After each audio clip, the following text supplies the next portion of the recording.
Good morning. Welcome in class 9th physics and the chapter force and law of motion. Okay.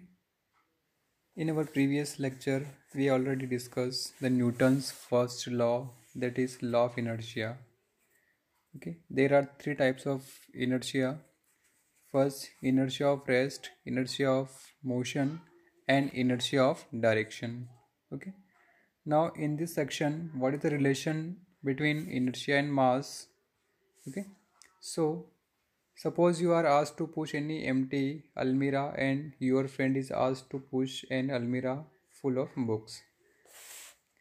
आप किसी खाली अलमीरा को धक्का मारते हैं, ठीक है, या किसी भरी हुई किताबों की बुक से जो भरी हुई अलमीरा है उसको पुश करने के लिए अगर आपके फ्रेंड आपसे बोलते हैं विच अलमीरा विल ऑफर मोर रेजिस्टेंस, तो कौन सी अलमीरा जो एम्प्टी है या जो बुक से भरी है वो ज़्यादा रेजिस्टेंस ऑफर करेगी। ऑब्वियसली जो भरी हुई है वही ज़्यादा होगी। इसका मतलब ये हुआ even if you and your friend to do this you know the answer. What is the difference? The answer is mass. ठीक है, स्वाभाविक सी बात है, जो ज़्यादा भरी होगी वही ज़्यादा अपोज करेगी, वही ज़्यादा रेजिस्टेंस ऑफर करेगी।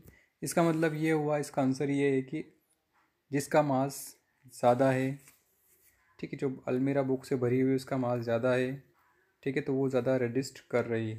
Okay, means it offers more resistance to change and hence more inertia of rest. Thus mass is a measure of inertia. ठीक है, तो जो ज़्यादा हैवी है, जिसका मास ज़्यादा है, वही ज़्यादा रेजिस्टेंस ऑफर करेगी। इसका मतलब ये है कि इनर्शिया वहाँ पे क्या होगा, इनर्शिया ऑफ रेस्ट उसमें ज़्यादा होगा। A heavier body offers more inertia than a lighter body for all the three types of inertia.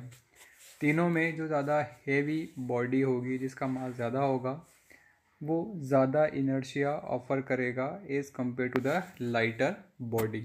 Okay, so आप ये लिख लें, इसमें ये लाइन बिल्कुल अच्छे से लिख लें।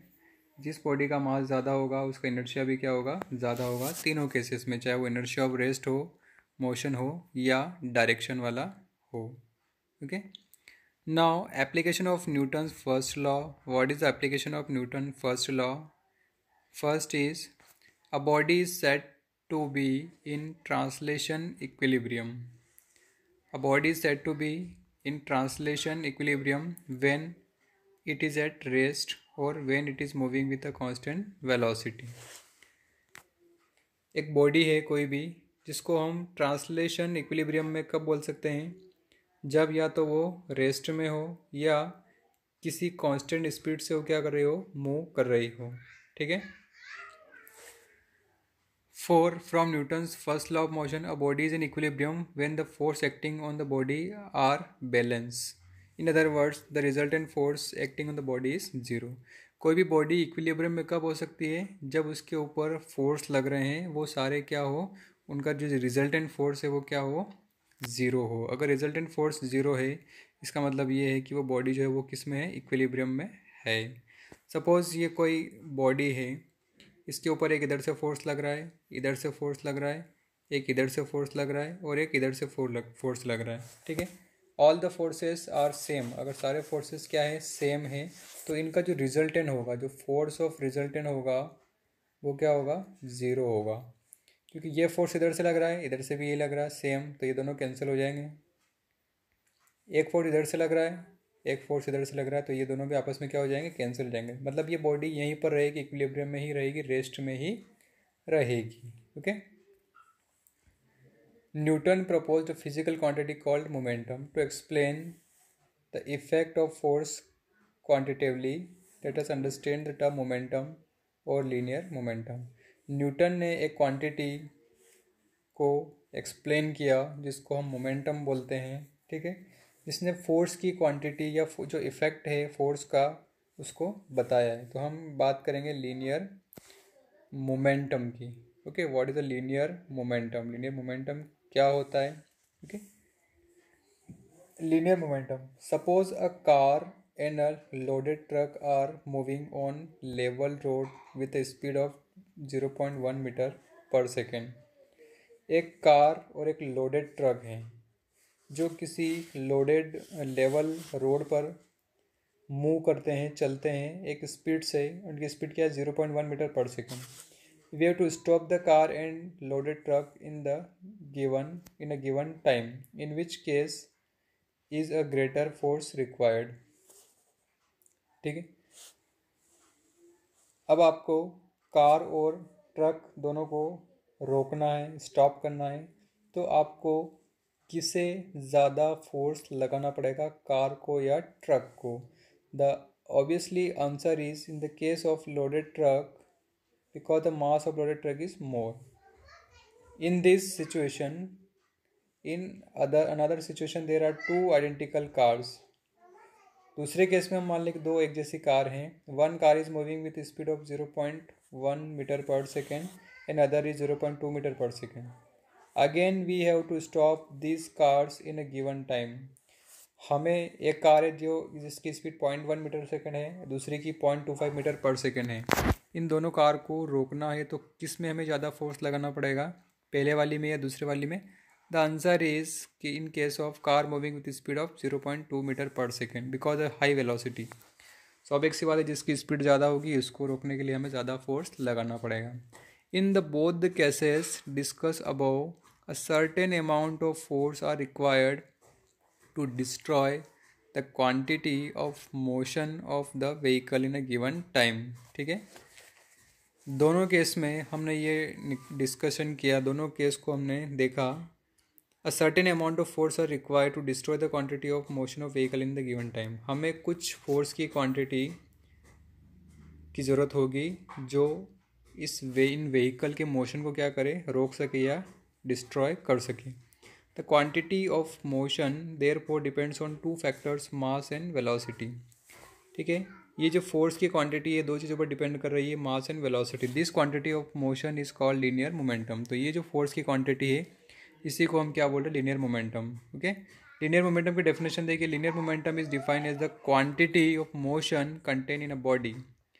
ठीक है. क्या बोला है? Linear momentum is defined as the quantity of motion contain in a body.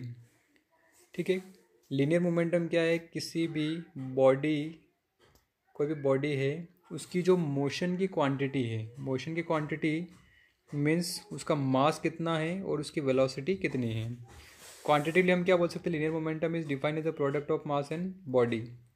ठीक है. मास है प्रोडक्ट का और उसकी जो वेलोसिटी है बॉडी की, उनका product. Linear momentum is denoted by P, और पी इक्वल टू क्या हो जाएगा, M into V, mass into velocity. ये फॉर्मूला होता है मोमेंटम का. इसकी हम एसआई यूनिट की बात कर लें. एसआई यूनिट क्या होगी? Kilogram metre per second. मास को हम किलोग्राम में नापते हैं और वेलोसिटी की एसआई यूनिट है मीटर पर सेकेंड, तो kilogram metre per second. Okay. Linear momentum has a sense of direction, therefore it is a vector quantity. The direction of linear momentum of a body at any instant is same as that of velocity of body at that instant. ठीक है. जिधर velocity होगी उधर ही उसका क्या होगा, momentum होगा. इसीलिए हम बोलते हैं कि मोमेंटम जो है वो क्या है, वेक्टर क्वांटिटी है. याद रखना आपको, मोमेंटम क्या है, वेक्टर क्वांटिटी है. ओके. मोमेंटम क्या है, वेक्टर क्वांटिटी है. Okay. Now what is the second law, Newton second law of motion. What amount of force should be applied on a body to produce a desired effect? Does this force depend on mass of the body or acceleration? ठीक है. किसी भी body पर हम कितना force लगाएं, किस amount का फोर्स लगाएं ताकि वो स्टॉप हो जाए, उसके लिए हम न्यूटन सेकंड लॉ जो है वो यहाँ पे डिस्कस करते हैं. We will get the answer of this critical question in the following discussion. Okay. Suppose there are two identical books A and B kept at rest. दो बुक हैं, दो ब्लॉक हैं ए और बी जो यहाँ पर रखे हुए हैं. देखिए यहाँ पर दिख रहा है आपको डायग्राम में, ये देखिए यहाँ पे इस तरीके से, ये यहाँ पर. ठीक है. You are asked to bring block A to velocity of 0.5 meter per second in 5 seconds, while your friend has been asked to bring the block B of a velocity of 2 meter per second in 5 seconds. ठीक है. एक block को 0.25 metre 5 second में आपको लाना है और दूसरे को 2 मीटर पर सेकंड से 5 सेकंड में लाना है। Both of you will have to exert a force on the block, दोनों पे आपको फोर्स लगाना पड़ेगा, but your friend will have to apply greater force than what you will have to, लेकिन आपका फ्रेंड जो है वो उसको ज़्यादा फोर्स लगाना पड़ेगा जो आपने लगाया है। You have to produce an acceleration of 0.25 minus 0.5, ये एक्सेलरेशन में निकाल लिया, final velocity minus initial velocity, और योर फ्रेंड, हमारे फ्रेंड का जो एक्सेलरेशन है वो कितना है, 2 माइनस 0 तो 0.4 metre. From the discussion we can conclude that force is directly proportional to the acceleration. हम ये कंक्लूजन निकाल सकते हैं कि फोर्स जो है वो एक्सेलरेशन के डायरेक्टली प्रोपोर्शनल है। ठीक है, दूसरी कंडीशन क्या है, in another activity there are 2 blocks of masses m and m, बड़ा वाला ब्लॉक उसका मास ज़्यादा है सेकंड वाले का, ये है यहाँ पे। ठीक है, तो आप देखिए इस मास को हमें मूव करने के लिए ज़्यादा फोर्स लगाना पड़ेगा और इसको कम लगाना पड़ेगा।